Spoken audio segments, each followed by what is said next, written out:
एक बार की बात है कि गांव में एक लड़के की मृत्यु हो जाती है और उस लड़के की मां बहुत ज्यादा रो रही होती है।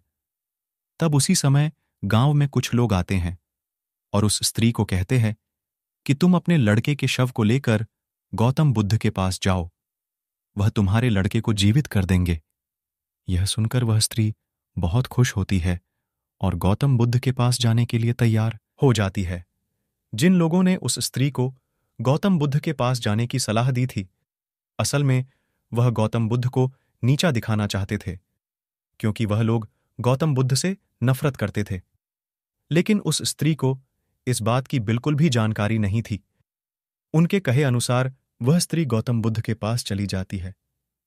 उस समय वहां पर गौतम बुद्ध अपने शिष्यों को उपदेश दे रहे होते हैं। वह स्त्री सीधा गौतम बुद्ध के चरणों में जाकर अपने बच्चे लड़के के मृत शव को रख देती और कहती है कि मेरे बेटे की मृत्यु हो गई है, मुझे मालूम है कि आप इसे जिंदा कर सकते हैं। दुनिया में ऐसा कोई भी काम नहीं है जो आप नहीं कर सकते।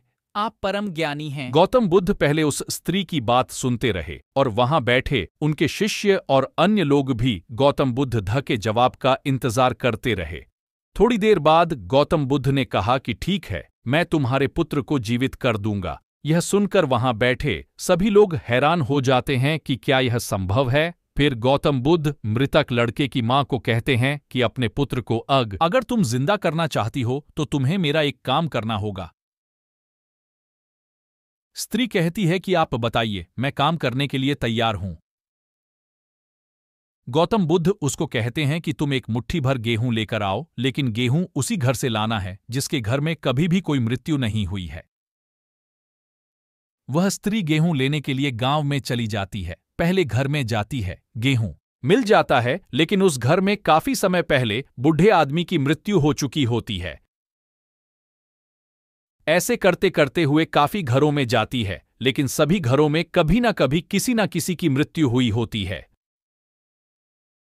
अब वह इस तरह समझ जाती है कि ऐसा नहीं हो सकता कि किसी भी घर में मृत्यु ना हुई हो। जिस घर में किसी ने अगर जन्म लिया है तो उसकी मृत्यु भी अवश्य हुई होगी।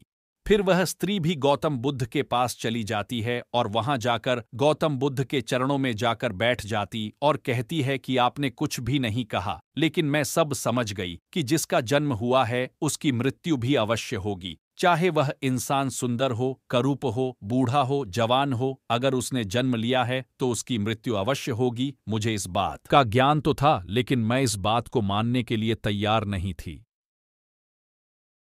अब मुझे यह बात समझ आ गई है। और फिर वह स्त्री वहां से अपने बेटे की